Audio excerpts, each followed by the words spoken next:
লাশ কি কোরআন শোনে? মৃত ব্যক্তি কি কোনো আওয়াজ শোনে না? বরঞ্চ কোরআন নাজিল হয়েছে হলো জিন্দা লোকের জন্য। আমরা জিন্দা অবস্থায় কোরআন শুনবো, শোনাবো, পড়বো, পড়াবো। জোরে বলি ইনশাআল্লাহ। কোরআন বেশি বেশি শুনবো, গান শুনবো কম, গান শুনবেন। এটা আবার কেমন কথা? অশ্লীল কোনো গানের কাছে যাওয়া যাবে না। গান মানুষকে চরিত্রহীন বানায়, অশ্লীল গান মানুষকে নিফাকতার দিকে নিয়ে চলে যায়। সম্মানিত বন্ধুগণ, দুটা জিনিস একসঙ্গে চলে না।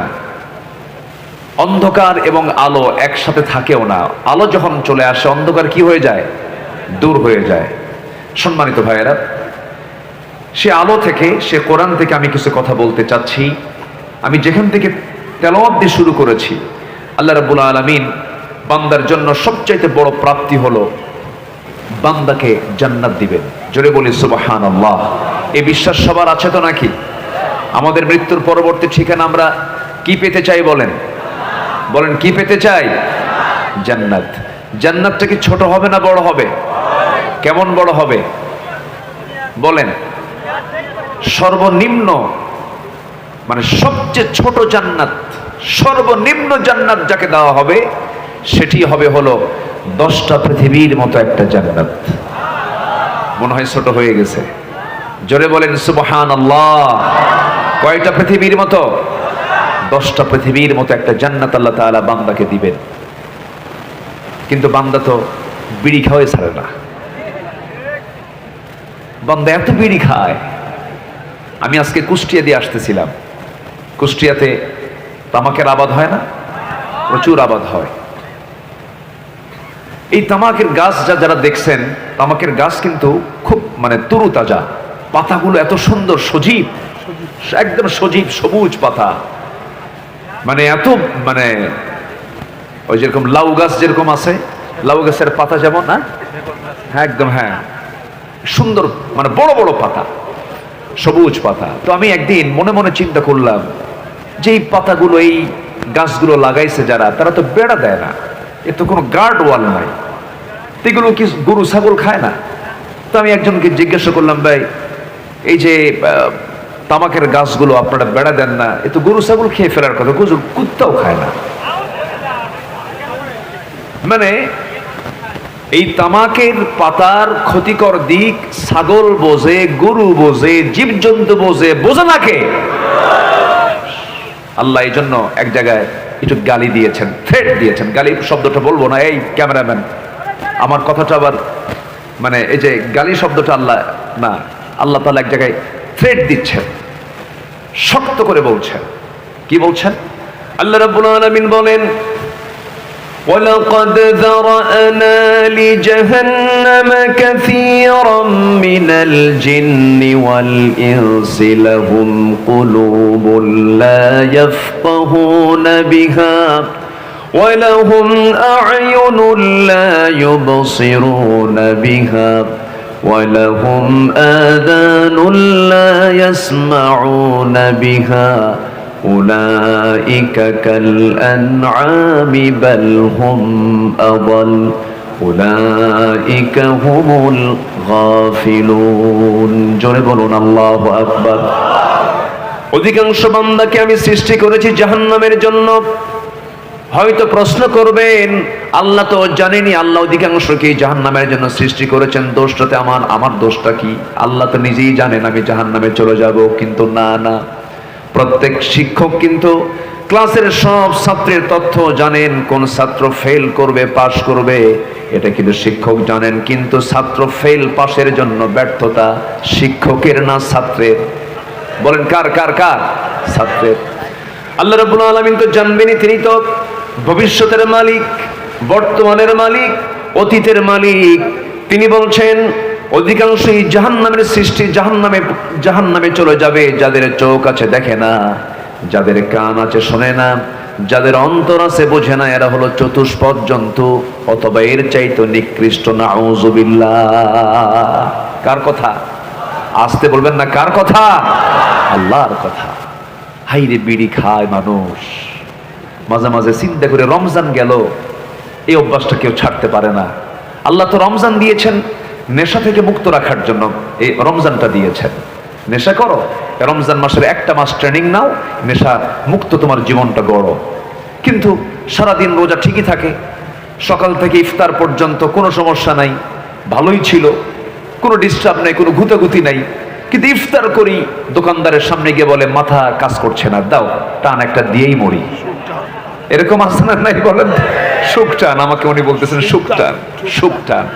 কি দরকার? আমরা এই নেশার দিকে যাব না। জোরে বলি ইনশাআল্লাহ, জোরে বলি ইনশাআল্লাহ। আজকে এদেশের যুব সমাজকে নিয়ে আমার খুব আশঙ্কা হয়। একটা বিশাল সংখ্যক যুব সমাজ তারা অ্যাডিক্টেড, বিভিন্ন মাদকে তারা আসক্ত, এমনকি শিক্ষাঙ্গন পর্যন্ত এটা স্পর্শ করেছে। আমার ডান পাশে উনি সচেতন মানুষ, উনি এটাকে অবশ্যই ফিল করবেন এবং দায়িত্বশীল একজন মানুষ, তিনি এটাকে মাথায় নিয়ে জায়গা মতো বলবেন বলে আমি আশা করি ইনশাআল্লাহ। এই যুব সমাজকে ধ্বংস করার জন্য প্রতিবেশী, ধরুন মায়ানমার থেকে ইয়াবা এবং আমাদের প্রতিবেশী রাষ্ট্র থেকে বিভিন্ন ধরনের এই মাদকগুলো এত সহজলভ্য করে দেওয়া হয়েছে যে যুবকদের হাতে হাতে এগুলো অ্যাভেলেবেল হয়ে যাচ্ছে। আপনি কি চান আপনার ছেলে মাদকাসক্ত হয়ে ধ্বংস হয়ে যাক? আপনি কি চান? অতএব এই মাদকের ব্যাপারে আমাদের সবার সজাগ দৃষ্টি রাখার দরকার আছে না নাই? আসতে বলবেন না, আছে না নাই? মাদক সহ ধরা পড়ে, থানার ওসি বলেন মাদক সহ মাল সহ ধরেছি স্যার। ওইদিকে কিছু কথিত নেতা আছে, নেতা নামের তারা কলঙ্ক, যখন বলে মাল সহ ধরেছি, মাল সহ ছাইরা দে।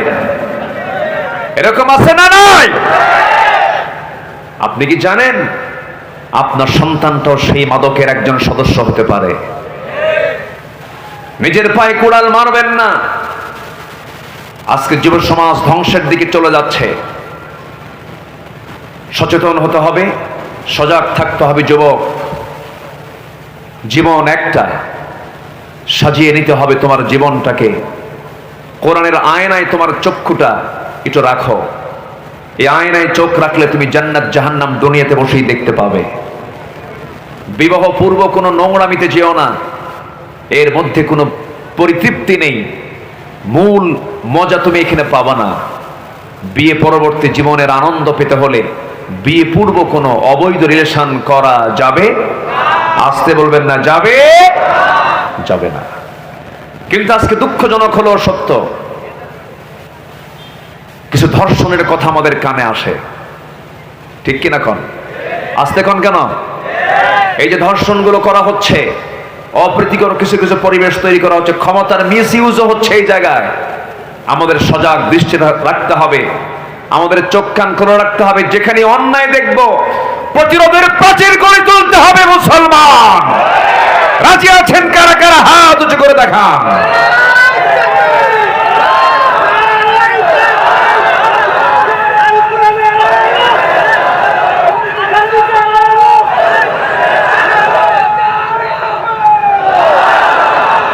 এই পাক ভারত উপমহাদেশ, এই সাবকন্টিনেন্ট শাসন করেছে এক সময়ে মুঘলরা।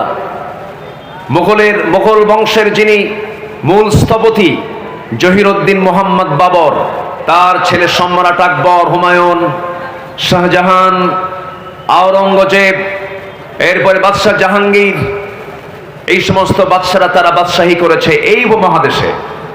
সেই কাবুলে তাদের বাড়ি ছিল। এর মধ্যে একজন বাদশার কথা মনে হলো, বাদশাহ জাহাঙ্গীর। সেই সময় তিনি এই উপমহাদেশের তিনি একজন বিশাল বড় একজন নেতা, তিনি রাজা, তিনি মোগল সম্রাট। তার দরবারে বসে আছেন এক হিন্দু মহিলা, বৃদ্ধা নারী। তার শরণাপন্ন হয়ে তার দরবারে গিয়ে বসে চোখের পানি ফেলে ফেলে কাঁদে। বাদশাহ জাহাঙ্গীর বললেন, আপনি কাঁদেন কেন? সমস্যা কি? উনি বললেন, জাহাপনা, আপনার রাজত্বের আমি একজন নাগরিক, আমার কি স্বাধীনতা নেই? কেন, কি হয়েছে মা বলুন? বলতেছে যে প্রত্যেক রাত্রিতে আমি আমার ছেলেকে বিয়ে করাইছি, নতুন বৌমা আমার ঘরে, মেয়েটা দেখতে সুন্দর, সুন্দরী বৌমা আমার। প্রায় একটা ছেলে আমার বৌমার ঘরে আসে, জোরপূর্বক ধর্ষণ করে চলে যায়। কিচ্ছু বলার সাহস পাই না, এটার একটা বিচার আপনার কাছে আমি চেয়ে গেলাম, আপনি এটার একটা সমাধান করবেন। বাদশাহ জাহাঙ্গীর মাথা নিচু করলেন আর মনে মনে ভাবলেন, আমার রাজত্বে এমন দুঃসাহস এটা আমার নিজের সন্তান ছাড়া কেউ করতে পারে না। উনি বিশাল টেনশনে পড়লেন, বিচার তো করতেই হবে, আল্লাহওয়ালা তো, বাদশাহ জাহাঙ্গীর আল্লাহওয়ালা ছিলেন। বললেন, বুড়িমা আপনি চলে যান, এটার ব্যাপারে আমি দেখছি, শুধু বলে যান যে কোন সময়টা আসে, টাইমিংটা কখন আমাকে বলবেন। বলে গেল। সেই টাইমে বাদশাহ জাহাঙ্গীর নিজেই তরবারি হাতে নিয়ে হাজির বাড়ির সামনে। সন্ধ্যা, সূর্য হেলে গেছে, অন্ধকার ছেয়ে গেছে। বাদশাহ জাহাঙ্গীর বুড়িমাকে শুধু ইঙ্গিত করলেন, আমি ঘরের মধ্যে যখন ঢুকবো তখন ঘরের লাইটটা আপনি বন্ধ করে দিবেন। ঘরের লাইটটা বন্ধ করে দেওয়া হলো।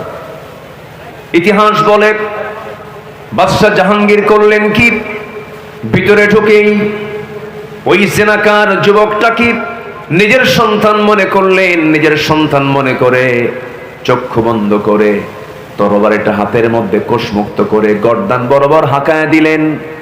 মস্তক ছিটকে পড়ে গেল। মস্তক ছিটকে পড়ে যাওয়ার পর তিনি আস্তে করে বললেন, বুড়িমা ঘরের বাতিটা জ্বালায় দেন। ঘরের বাতি জ্বালায় দেওয়া হলো। আলো যখন জ্বলে উঠল, মাথা চেহারার দিকে যখন তিনি নজর দিলেন, সেই অপরাধী তাকে দেখেন নিজের সন্তান নয়। বলে ফেললেন তিনি, আলহামদুলিল্লাহ, আল্লাহ শুকরিয়া আদায় করে আমার সন্তান অপরাধে জড়িত নয়। এবার বললেন, বুড়িমা আপনি আমাকে এক গ্লাস পানি দিন। এক গ্লাস পানি তিনি পান করলেন এক ঢোকে, এবং তিনি বললেন, বুড়িমা গতকালকে আপনি যে সময় আমাকে অভিযোগ আকারে আমার দরবারে গিয়েছিলেন, দিয়েছেন অভিযোগ, সেই সময় থেকে নিয়া এই সময় পর্যন্ত এক ফোঁটা পানি আমার পেটে আমি নেই নাই। এরপরে করলেন কি, মাথার রাজমুকুটটা ওই মহিলার সামনে, বৃদ্ধার সামনে রেখে দিয়া বললেন, ও বুড়িমা এই জামা রাজার রাজমুকুট আপনার পায়ের নিচে রেখে দিলাম।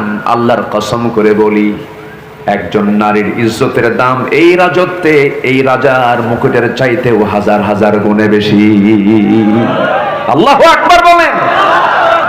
এই সাবকন্টিনেন্ট শাসন করেছেন এমন কিছু শাসকও ছিলেন তারা।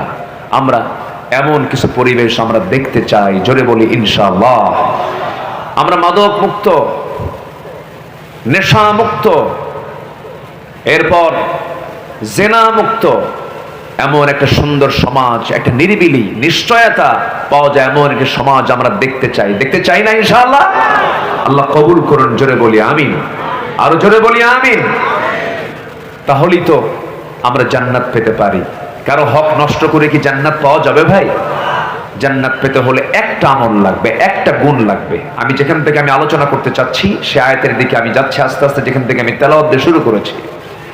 আল্লাহ রাব্বুল আলামিন সুন্দর করে বলেন, জান্নাতু আদনিন আল্লাতী ওয়া'আদার রাহমানু ইবাদাহু বিল গায়বি ইন্নাহু কানা ওয়া'দুহু মা'তিয়া لا يسمعون فيها لغوا إلا سلاما ولهم رزقهم فيها بكرة وعشيا تلك الجنة التي نورث من عبادنا من كان تقيا جربون الله أكبر।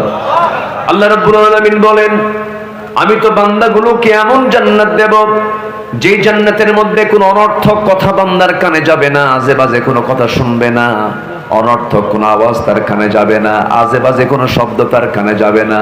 এমন জান্নাত তাকে দেওয়া হবে, সকাল বিকাল তার জন্য রিজিক বরাদ্দ থাকবে, মন যা চাবে তাই সে জান্নাতের মধ্যে পেয়ে যাবে। যেরকম সুবহানাল্লাহ। ওয়ালাকুম ফিহা মা তাশতাহি আনফুসুকুম, তোমার মন যা চাবে তুমি তাই পাবে। দুনিয়াতে মানুষ বুড়ো হয়ে যায়, জান্নাতে কি বুড়ো হওয়ার কোনো সুযোগ আছে? আজ থেকে বুড়ো হওয়ার কোনো সুযোগ আছে? জান্নাতে বুড়ো হওয়ার কোনো সুযোগ নাই। জান্নাতে চিরযৌবন নিয়ে জান্নাতের অবস্থান করবে চিরকাল। সেখানে আল্লাহ পাক জান্নাতের হুরদের সাথে জান্নাতীদের বিয়ে পড়ায় দিবেন। কি পড়ায় দিবেন বলেন? তাহলে বিয়ে বহির্ভূত কোনো সম্পর্ক কখনো বৈধ হতে পারে না। কিন্তু আজকের সমাজে আমি যদি একটা প্রশ্ন করি, বলুন তো, বিয়ে সহজ না জেনা সহজ? বলেন বলেন। জেনাকেই উৎসাহ দেওয়া হয়, জেনাই যেন একটা সহজ রূপ নিয়েছে, এমনটা দৃশ্য আমরা দেখতে চাই না। আমরা জেনাকে কঠিন দেখতে চাই, বিয়েকে সহজ দেখতে চাই। কি ঠিক কিনা? ঠিক কিনা? যুবকরা, আকাম কুকামে কখনো যাবা না। জান্নাতে যেতে হলে জেনা মুক্ত যৌবন তোমাকে ধরে রাখতে হবে।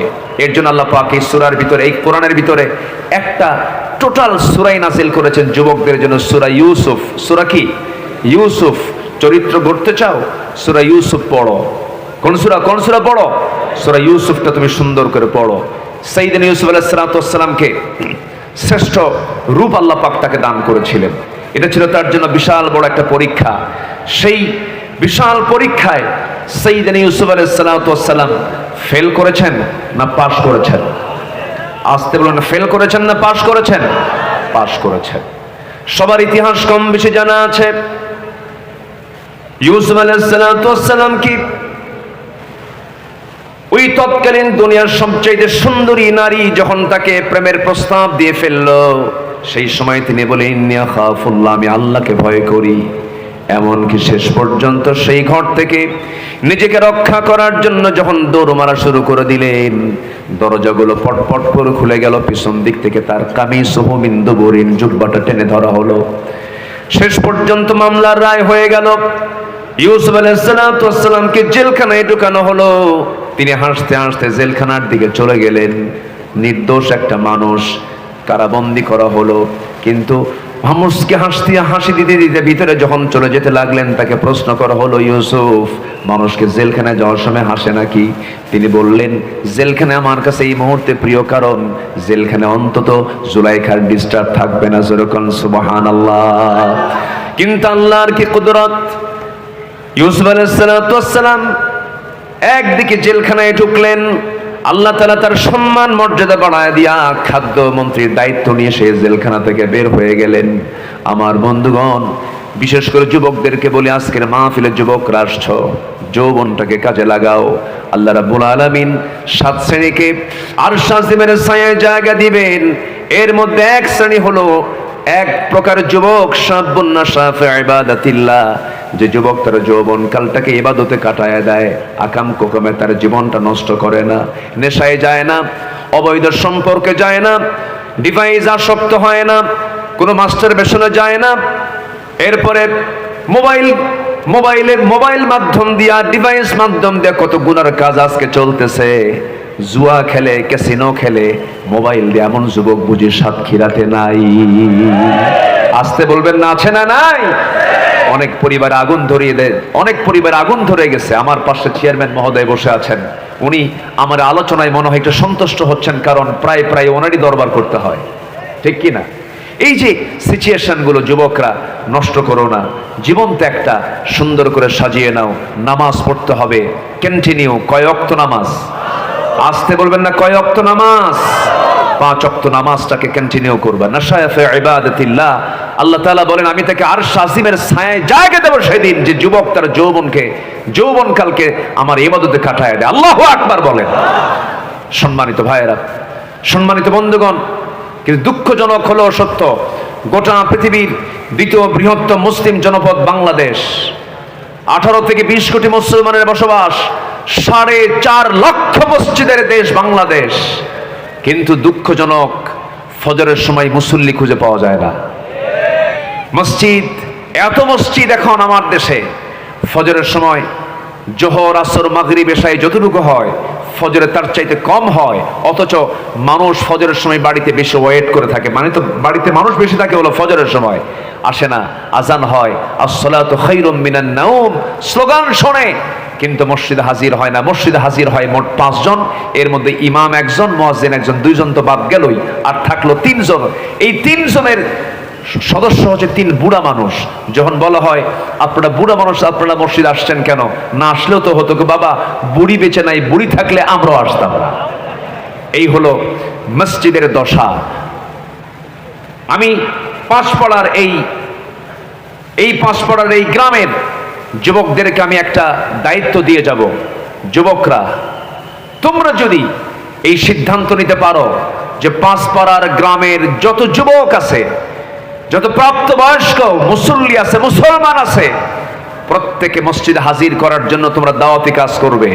আমি বলে যাচ্ছি, আজকের এই মাহফিল আমি হলফ করে বলে যাচ্ছি, যেদিন আপনি দেখতে পাবেন পাঁচপাড়ার মসজিদ জোহর, আসর, মাগরিব, এশার চাইতে ফজরের মুসল্লি বেশি হয়েছে, মসজিদ ভরে গেছে, আল্লাহর কসম সেই দিন থেকে এই গ্রামে কোনো মাদক, নেশা, জেনা, ব্যভিচার সব বন্ধ হয়ে গেছে। ঠিক কিনা? কিন্তু নামাজই তো নাই, নামাজই তো পড়ে না, অথচ নামাজের গুরুত্ব কত। একজন সাহাবীর কথা মনে হলো এই মুহূর্তে, সাইয়েদনা ওমর ফারুক রাদিয়াল্লাহু তাআলা আনহু। নাম শুনছেন না সবাই? কয় নম্বর খলিফা বলেন? কয় নম্বর খলিফা? 2 নম্বর খলিফা সাইয়েদনা ওমর ফারুক রাদিয়াল্লাহু তাআলা আনহু। নামাজের গুরুত্বটাকে একটু বুঝানোর জন্য আমি এই দিকে গেলাম।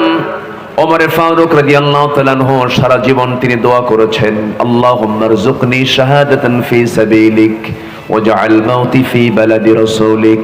আয় আল্লাহ তাআলা, তুমি আমাকে নবীর শহরে মৃত্যু দাও, আমাকে শহীদি মৃত্যু দান করো। এই দোয়াটা তিনি প্রায় প্রায় করতেন।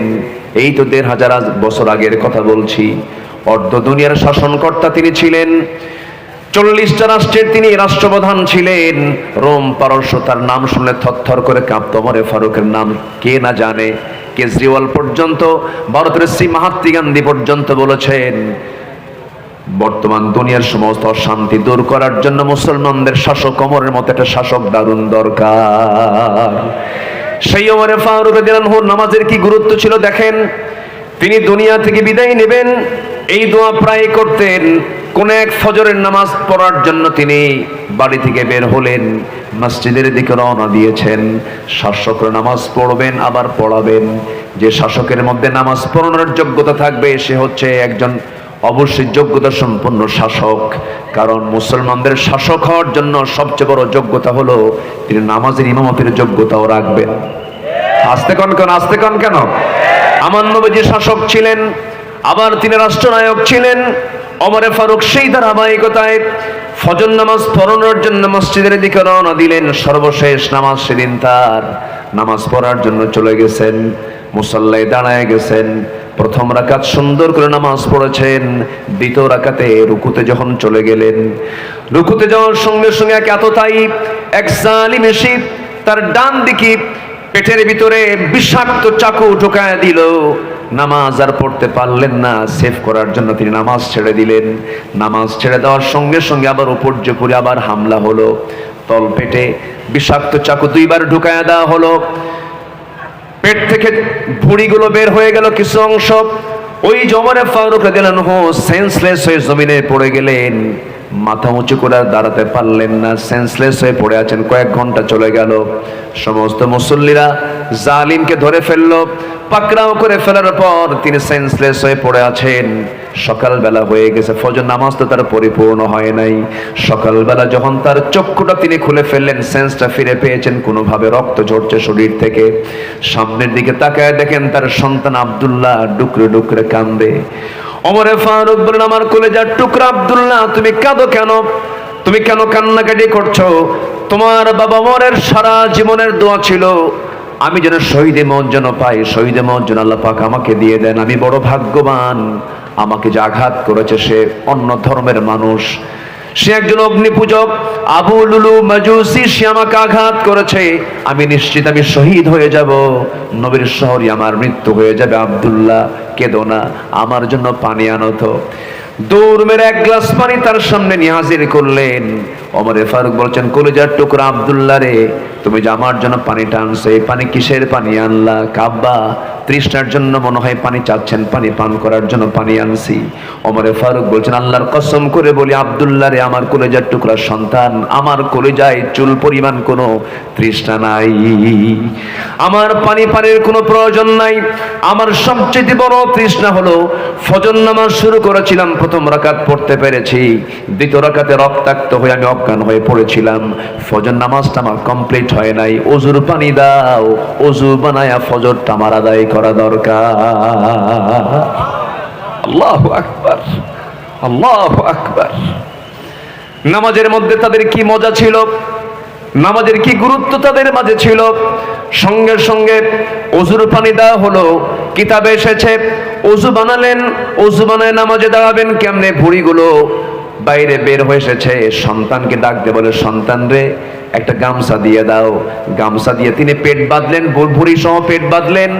নামাজে দাঁড়াবেন, দাঁড়িয়ে দাঁড়িয়ে নামাজ পড়বেন, কিন্তু শরীর থেকে রক্তগুলো গড়ে গড়ে দুর্বল হয়ে গেছেন, তিনি পারলেন না দাঁড়িয়ে। বসে পড়বেন, বসেও পারলেন না। শুয়ে শুয়ে ইশারা করে সর্বশেষ নামাজ তিনি আদায় করলেন।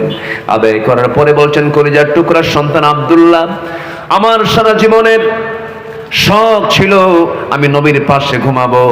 বছর দুয়েক আগে প্রথম খলিফা আমার ভাই আবু বকরকে নবীর পাশে ঘুমায় দিয়েছি। আমার বড় শখ, আমিও নবীর পাশে ঘুমাতে চাই, কিন্তু জায়গা তো আমার না, জায়গা তো আম্মা জান আয়েশা সিদ্দিক রাদিয়াল্লাহু তাআলা আনহার। অতএব তুমি আমার পক্ষ থেকে তার দরজায় গিয়ে কড়া নেড়ে আমার প্রস্তাবটা দিয়ে আসো, যে বলো ওমর তার কাছে কবরের জায়গাটা ভিক্ষা চেয়েছে, একটু যে বলো। যে যখন তার সামনে যখন এমন আবদার করা হলো, আম্মা জান আয়েশা কাঁদতে কাঁদতে বলছেন, আহারে জগৎ ধন্য একজন খলিফা, অর্ধ জাহানের একজন খলিফা, ওমরের মতো মানুষ আমার কাছে একটা সামান্য জায়গার আবদার করেছে, আমি আয়েশা আমার কবরের জায়গা অংশটুকু আমি ওমরে ফারুকরে দান করে দিলাম।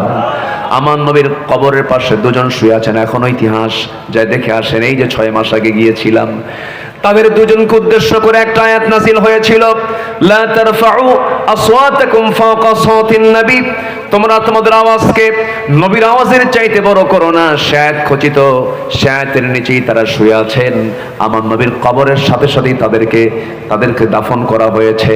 আমার বন্ধুগণ, ওমরে ফারুক রাদিয়াল্লাহু তাআলা আনহু রাসূলকে খুব মহব্বত করতেন, খুব ভালোবাসতেন। শুধু ওমর নয়, যত সাহাবী পৃথিবীতে এসেছেন, নবীর সঙ্গে যারা সহবত পেয়েছেন, প্রত্যেকটা সাহাবীর মর্যাদা এত বেশি যে এত সম্মান তাদেরকে আল্লাহ রাব্বুল আলামিন দিয়েছেন। এত সম্মান দেওয়ার যতগুলো কারণ আছে, আমি যতটুকু ভাঙ্গাচোরা স্টাডি করে দেখেছি, আল্লাহর কসম করে বলছি, আমার কাছে মনে হয় প্রত্যেক সাহাবীরা জীবনের চাইতে রাসূলকে সবচাইতে বেশি ভালোবেসেছেন। যেরকম সুবহানাল্লাহ।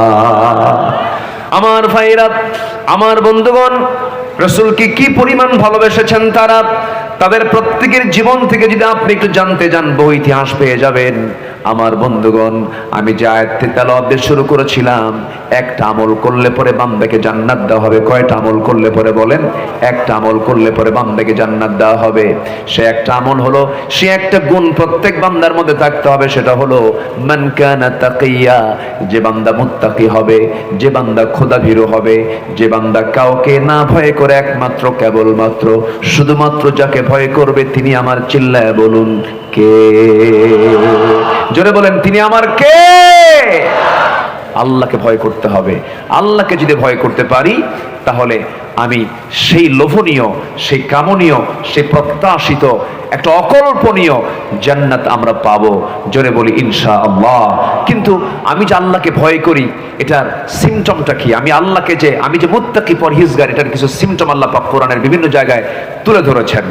12টি পয়েন্টে আমি একটু বলতে চাচ্ছি। এবং আল্লাহ তাআলা সূরা কোরআন শুরু করেছেন মুত্তাকিদের গুণ দিয়ে। যারা পারেন আমার সঙ্গে ঠোঁট মিলিয়ে একটু বলবেন।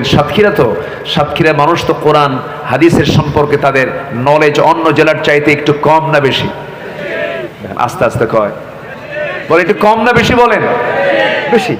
মাশাআল্লাহ, অনেক বেশি, অনেক জেলার চাইতে ভালো। না, নোয়াখালী তো আছে, নোয়াখালী তো ফার্স্ট।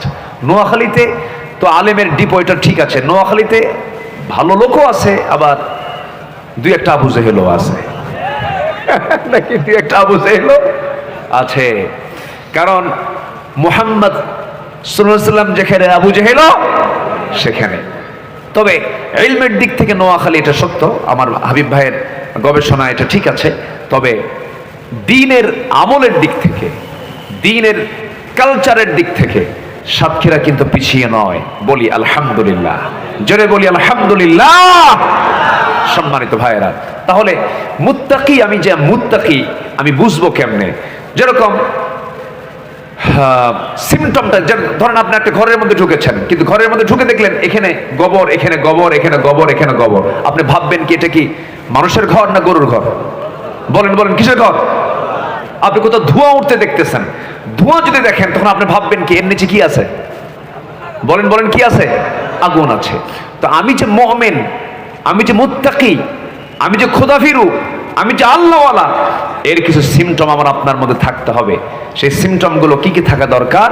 আল্লাহ তাআলা কোরআনে কারীমের বিভিন্ন পাতায় পাতায় বিভিন্ন ভাবে বলেছেন। এর মধ্যে এক নম্বর হলো অদৃশ্যে আমরা আল্লাহকে ভয় করব। আমরা আল্লাহকে ভয় করি দেখে না না দেখে? আসতে বলবেন না, দেখে না না দেখে? না দেখে। পৃথিবীতে সব দেখি আমরা বিশ্বাস করি অথবা ভয় করি, যেটাই করি, কিন্তু আমার আল্লাহ, আমার রব, আমি তাকে ভয় করি হলো দেখে না না দেখে? বলেন, দেখে না না দেখে? অনেকে বলে যা দেখি না বিশ্বাস করি না, আনসিন ইজ নাথিং। এরকম চেতনার লোক আমার দেশে আছে না নাই? এই বিভাগেও আছে যাদের কনসেপ্ট হচ্ছে আনসিন ইজ নাথিং, যা দেখা যায় না তা বিশ্বাস করা যায় না। ওই নেতৃত্ব আমরা মানতে চাই না, ঠিক কিনা? অবশ্যই আল্লাহকে না দেখে বিশ্বাস করতে হবে, কারণ আল্লাহর অনেক সৃষ্টি আছে আমরা দেখতে পাই না। যেরকম বিদ্যুৎ দেখতে পাই না, আমরা বিশ্বাস করি।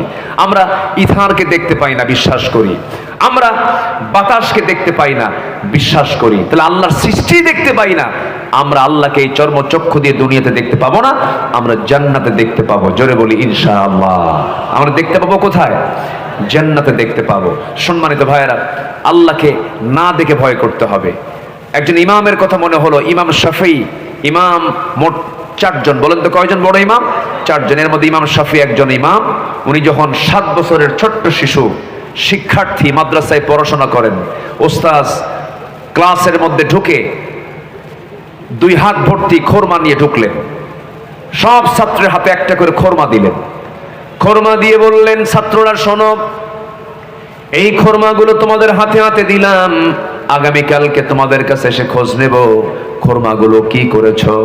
আমি তোমাদেরকে দায়িত্ব দিলাম, খোরমাগুলো এমন জায়গায় লুকায় রাখবে যেন কোথাও থেকে সহজে না বের হয়, এমন ভাবে লুকায় রাখবা তোমরা যেন না বের করা যায়। আচ্ছা ওস্তাদ, আমরা এই কাজটা করব। সবাইকে দায়িত্ব দিয়ে পরের দিন আবার চলে আসলেন ক্লাস নেওয়ার জন্য। ওস্তাদ বললেন, কে কি লুকায় রেখেছে? সবাই হাত তুলেছে, কিন্তু একজন ছোট্ট শিক্ষার্থী হাত তুলে নাই। তার নাম হইল ইমাম শাফিঈ রাহিমাহুল্লাহ।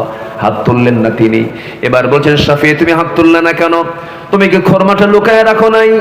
ইমাম শাফিঈ বলছেন, ওস্তাদ আল্লাহর কসম করে বলি, আপনি আমাকে দায়িত্ব দিয়েছেন, আমি আপনাকে অবহেলা করি নাই, কিন্তু আমি এই খোরমাটা রাখার জন্য, লুকায় রাখার জন্য পৃথিবীর এমন কোনো জায়গা নাই যে জায়গাটা পাবো, যে জায়গায় আমার আল্লাহ দেখেন না, আমার আল্লাহ জানেন না।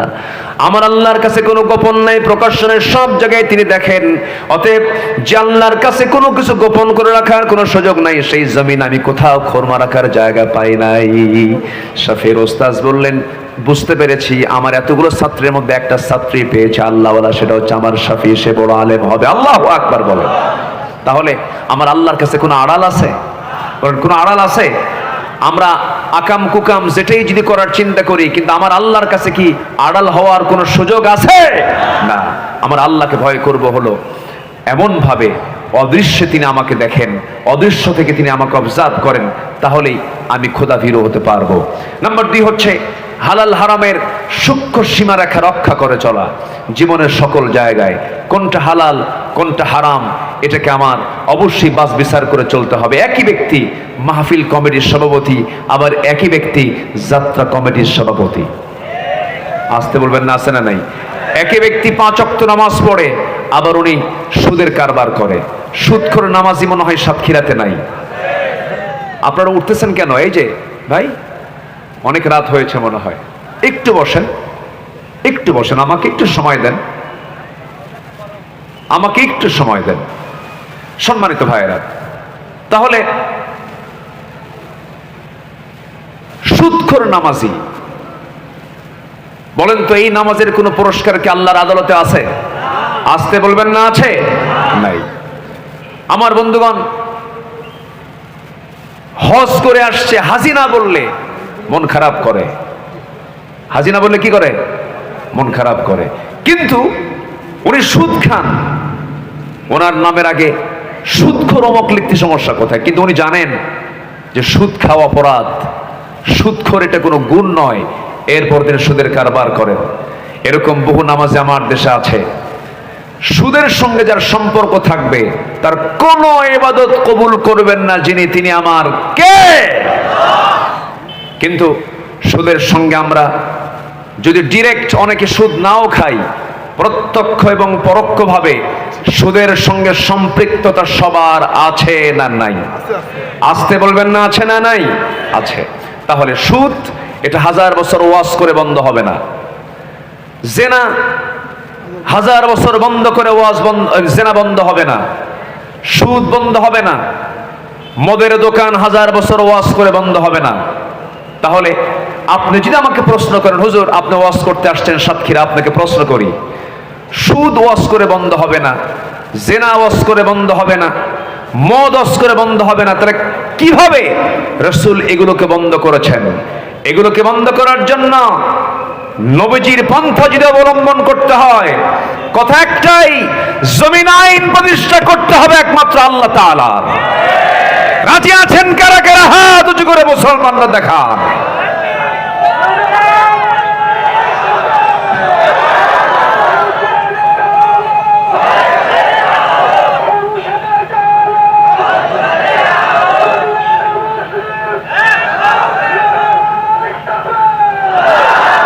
আল্লাহ কবুল করুন, জোরে বলে আমিন। আমার নবী ছিলেন 12 লক্ষ বর্গ মাইলের রাষ্ট্রপ্রধান। রাসূলকে শুধু ইমাম রাসূল মানবেন, রাসূলকে শুধু সুন্নতে মানবেন, দাড়িতে মানবেন, টুপিতে মানবেন, জুব্বায় মানবেন, রাষ্ট্রনীতিতে রাসূলকে মানবেন না, আপনি উম্মত হতে পারেন না, আপনি ভণ্ড, আপনি প্রতারক। রাসূলকে মানতে হবে এক জায়গায় না সব জায়গায়? আসতে বলবেন না, এক জায়গায় না সব জায়গায়? সব জায়গায় মানতে হবে। তাহলে হালাল এবং হারাম কি স্পষ্ট জেনে হারামকে বর্জন করা, হালালকে গ্রহণ করা হচ্ছে একজন পরহেজগার বান্দার, মুত্তাকি বান্দার একটা অন্যতম গুণ। আল্লাহ আমল করার তৌফিক দান করুন, জোরে বলে আমিন। নাম্বার 3 হচ্ছে, জীবনের সকল জায়গায় আমরা মিথ্যার আশ্রয় নেব না সত্য? বলেন, মিথ্যার আশ্রয় না সততার আশ্রয়? সততা নিয়ে চলবো, এক জায়গায় না সব জায়গায়? বলেন, এক জায়গায় না সব জায়গায়? ওজন হবে সমান সমান না কম বেশি? একটা সূরা আছে সূরাতুল মুতাফফিফিন, এটা ওজনের সূরা। আল্লাহ পাক বলছেন, ধ্বংস হোক তার যারা নেওয়ার সময় বেশি নেয়, দেওয়ার সময় কম দেয়। এমন ব্যবসায়ী আমার দেশে নাই বললেই চলে। আসতে কোন কেন? আছে না নাই? আছে না নাই? আল্লাহ তাআলা একটা সূরা নাজিল করেছেন। আমার বন্ধুগণ, ওজনে কম দেওয়া যাবে না। ওজন যার সঠিক হবে আল্লাহ তাআলা তার জন্য জান্নাতটা সঠিক রেখে দেবেন। ওজন কম বেশি করা যাবে না, বনের সম্পত্তি নষ্ট করা যাবে না, হক নষ্ট করা যাবে না, এতিমের মাল মেরে খাওয়া যাবে না, বান্দার হক নষ্ট করা যাবে না। হক নষ্ট করলে পরে জান্নাতটা আপনার বাজেয়াপ্ত হয়ে যাবে। আমার বন্ধুগণ, আল্লাহ রাব্বুল আলামিন এই জন্য সুন্দর করে বলছেন, ওয়াকিমুল ওয়াজনা বিল কিসতি ওয়ালা তুখসিরুল মিজান। তোমরা তোমাদের ওজনটাকে সঠিক করো, ওজনটাকে নষ্ট করো না। বহু টুপিওয়ালা দাড়িওয়ালা আছে, শুধু টুপি দাড়ি রাখলেই যে সে আল্লাহওয়ালা হলো তা কিন্তু নয়। আমি আবার এটাকে আবার হেও করছি তাও নয়, এটারও প্রয়োজন আছে, কিন্তু অনেক টুপিওয়ালা দাড়িওয়ালা। আমি বহুদিন আগে, বছর 15 আগে কোন এক মাছের বাজারে গেলাম মাছ কিনতে। মাছ কিনতে গেছি আমি, আমাকে দেখি এক মাছ বিক্রেতা, দেখি দূর থেকে লম্বা একখান সালাম দেবে, হুজুর আপনি ভালো আছেন? সালাম দিছে আমাকে। আমি বললাম, ভাই আমি তো একটু মাছ কিনতে আসছি। হুজুর আমি আপনার খুব ভক্ত, আপনার ওয়াজ শুনি। তো বললাম, ঠিক আছে আলহামদুলিল্লাহ, আপনি আমাকে চিনেন, তো কিছু মাছ কিনতে হবে আমার। তো আগের এই 15 বছর আগে তো তখন আর ডিজিটাল এই মিটার ছিল না, তখন তারা ওই যে বাটখারায় মেপে দিত, দাড়ি পাল্লাই মাপতো, পাল্লাই মাপতো। তো ওই বাটখার বামে রেখে মাছ আরেক সাইডে তুলে আমাকে মাপ দিতে নিয়ে দেখি মাছের সাইডটা এত ভারী করে দিল, হেলে দিল যে মানে কোনো মাপই হলো না। তো বললাম, ভাই আপনি আমাকে এত বেশি করে দিচ্ছেন কেন? বলতেছে, হুজুর দোয়ার জন্য, আমি আপনাকে খুব ভালোবাসি। বললাম যে আপনি তো ঠকে যাচ্ছেন, আপনার তো লস হয়ে যাচ্ছে। কেন হুজুর? আপনি দোয়া করবেন আমার জন্য। আমি কিচ্ছু বললাম না। মাছটা নিয়ে পরে ভাবলাম যে বেচারি আমাকে এত বেশি দিল, এটা কেন বেশি দিল দেখি। আমি একটু অন্য জায়গায় গিয়ে আবার ওজন করে দেখি, 250 গ্রাম নাই। কত গ্রাম নাই? 250 গ্রাম নাই। কিন্তু তখন দেখি যে ওনার মাথায় টুপিও আছে, মুখে দাড়িও আছে। তো আমি 250 গ্রাম নাই যখন দেখলাম, তখন ভাবলাম যদি হেলেই যদি এই হয় আর সমান সমান তাহলে কি হতো। সম্মানিত ভাইয়েরা, তাকওয়া কিন্তু বাহ্যিক নয়, আত্তাকওয়া হা হুনা, আল্লাহর ভয়, তাকওয়া পরহেজগারিতা হা হুনা। রাসূল দেখা দিলেন এই জায়গায়, এই জায়গায়, ভিতরে ভিতরে। এটাকে ঠিক করব আমরা, জোরে বলি ইনশাআল্লাহ। মিথ্যার আশ্রয় নেব না, রাজি আছেন না ইনশাআল্লাহ? মিথ্যা কথা বলবো না। আমার বন্ধুগণ, তাহলে কি হবে? আল্লাহ রাব্বুল আলামিন বলেন, ইয়া আইয়ুহাল্লাযীনা আমানুত্তাকুল্লাহা ওয়া কুলু কাওলান সাদীদা يصلح لكم أعمالكم ويغفر لكم ذنوبكم ومن يطع الله ورسوله فقد فاز فوزا عظيما জোরে বলুন আল্লাহু আকবার। তোমরা সত্য কথা বলো এবং তোমরা সত্য কথা যদি বলতে পারো, আমি আল্লাহ ওয়াদা করছি আমি তোমার সমস্ত ভুলভাল আমলগুলোকে নেক আমল দিয়ে ভরপুর করে দেব এবং তোমার জীবনের সমস্ত গুনাহগুলোকে মাফ করে সম্মানজনক জান্নাত আমি তোমাকে দিয়ে দেব। আমার বন্ধুগণ, ব্যবসার ক্ষেত্রে সরল হব আমরা, কাজ কারবারে সরল হব। ইমাম বুখারীর নাম সবাই শুনেছেন। ইমাম বুখারী রাহমাতুল্লাহ আলাইহি একজন বড় হাদিস বিশারদ ছিলেন। সবচেয়ে বড় সহিহ হাদিসের গ্রন্থ হলো বুখারী শরীফ, তার নামই নামকরণ করা হয়েছে। রাশিয়ার বুখারায় তার বাড়ি ছিল, এই জন্য তার নাম বুখারী। এই ইমাম বুখারী একজন ব্যবসায়ী ছিলেন, বিশাল ব্যবসা তিনি করতেন। কোন এক রাতের আধারে একটা ব্যবসায়ী টিম এসে তার কাছে কিছু পণ্য সামগ্রী, ব্যবসার কিছু মাল ছিল,